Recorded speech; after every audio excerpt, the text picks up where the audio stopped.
So ultimately, what an AI agent actually is, it's a tool that autonomously, works towards achieving a certain goal, and it can do that by adapting to the environment, learning from its experience when interacting with the environment, and ultimately making contextual decisions.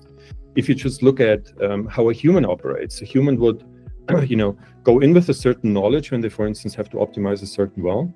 But ultimately, they will go in, they will try something based on their experience, and if that doesn't succeed, they will learn from it and potentially change course in order to optimize the well a certain different way. And that's exactly what an AI agent does as well, and that has been an approach that has been very successful for us at Ambyint here.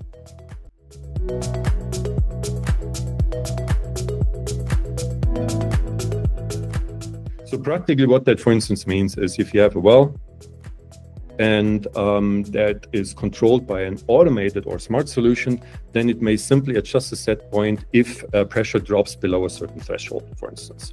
Right? That is sort of like an automated smart solution that can react if a certain condition is met. It will do predefined logical steps A, B, or C. Now, an agentic system really tries to consider things such as historical performance, potentially weather, right?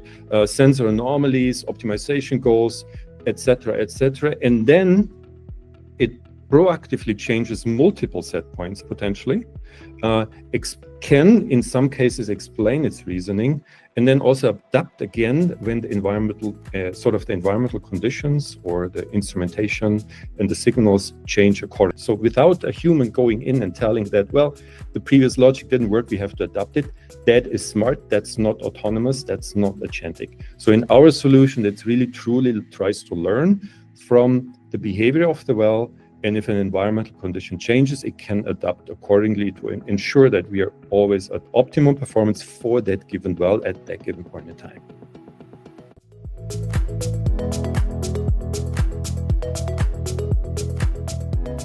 When you take that knowledge that a certain event may be happening, and you combine that with your ability to control that system, now you have the power to actually change the outcome of a certain future potentially state, right? So that means that maybe in this scenario, when you know that, hey, operators cannot come in for another 2 or 3 months, so we have to extend lifetime of this one, then you can do that. Then you can essentially combine predictive analytics that foresees that, a certain state may appear or occur in the future with your ability to control and change the system parameters through set point changes such that that state's not going to occur at all, or occurs at a lower probability, or simply later in time where it's more manageable.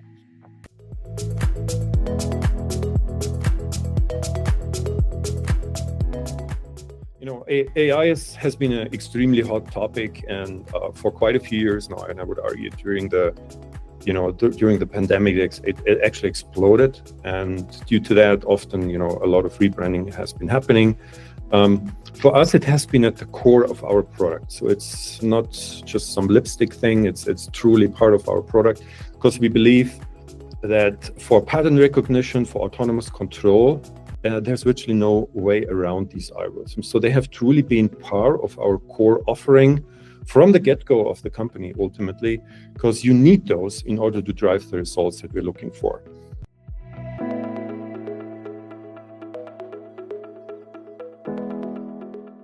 When we look at scale, for an organization like us, that's obviously extremely important. There is a huge difference, especially when it comes to AI and engineering solutions. There's a huge difference between developing an engineering solution for a single well, but ultimately scaling that technological solution to a much larger well set of over 10,000, 20 or 30,000 wells. That's where significant challenge from a technological and product perspective sort of naturally lives, right?